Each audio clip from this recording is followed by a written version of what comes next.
To the next video. In today's video I will show you how to do hand landmark detection using MediaPipe in native iOS application. So firstly I'll show you the output. So this is the output. So here I have one button, and once I click on that button it opens the image picker, and I will select an image which has an hand inside it. So I'll just select this image, and here you can see I'm able to draw an overlay on top of that particular hand image. So yeah, that's what we will be doing. So firstly what you will have to do is you will have to go to this documentation over here. You will have to scroll down to the model section, and here you will have to go to the model section, and you will have to download this hand land marker TensorFlow Lite model. Once you download this model, I have created a native iOS project. Then you will have to open your terminal. You will have to cd to your iOS project, and then just run this command pod space init. Once you run this, it will create a pod file for you, something like this. You can open this pod file in VS Code or whatever editor you like, and then just add this bit of code over here. Once you add this, make sure you close your Xcode, go to terminal, cd to your iOS project, and then just run pod space install. It will install all the dependencies for you. Unfortunately this dependency does not support Swift package manager at the time of this recording. Next, open the XE workspace inside Xcode. Once you do that, you will have to drag and drop your TensorFlow Lite model. Make sure you add this target membership as well. Check this checkbox. Next, you will have to go to create this file called default constants. And to be honest with you, I have literally copy pasted this file from the documentation itself. So if you are curious, you can go back to the documentation, and you just click on this hand land marker service.swift. Go to this services, hand land marker, and here I think inside configuration you can find this default constants, but make sure you don't use this model asset path, because this we will be doing inside view controller. You can use it over here as well, but just be careful, the name is the same, whatever is name of this. Okay, so I have added this default constants. Next, you also need to copy this hand overlay method. So this is basically like drawing over the hand image which we have.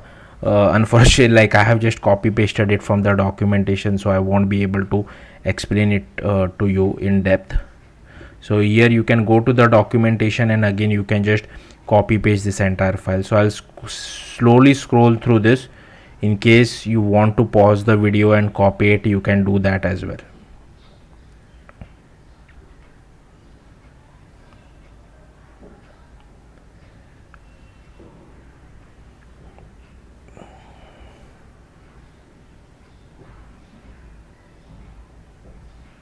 So yeah, that's it. Scrolling up again. Okay, once this is done, go to your info.plist. Make sure you add this photo library usage permission. Next, you will have to go to your view controller, and here as you can see I have first imported photos UI as well as MediaPipe task vision.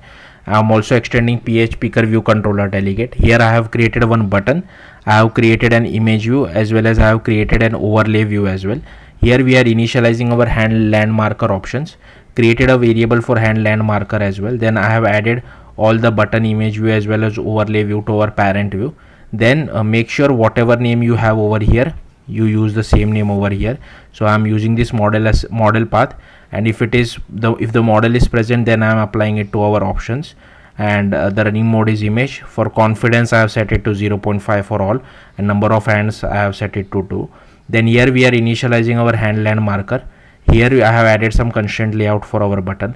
Now the interesting part is the constraint layout, like the size and width of your overlay view and image view should be same.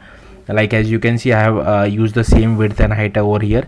Also the constraint, if you see, like the top anchor of our overlay view is constrained to the bottom anchor of our button. Similarly over here as well, top anchor of our image view is constrained to the bottom anchor of our button. Then I have added one click listener for our button as well. Once the button is clicked, I am checking authorization status. If the user is not authorized, then we are asking him or her for permission, and if it is authorized, then I am just calling pick photo. Once you go to pick photo, we are just opening PHPicker configuration. We have set the selection limit to 1, filter is by images, and we are opening the PHPicker view controller, and I have set the delegate as self. Once the user selects an image, we are dismissing the picker, so the callback comes over here.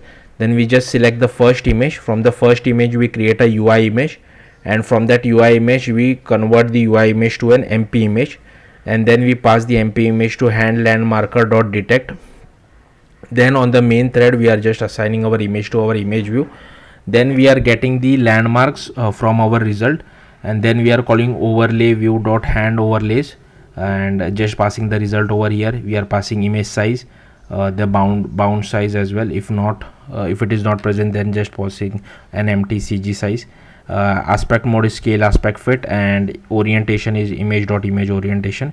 And then we are calling self.overlay view.draw, passing our hand overlays, again the image size as well as scale aspect fit. So yeah, that's it. And here I have just added the sketch close. Yeah, that's it. Thank you for watching. Bye.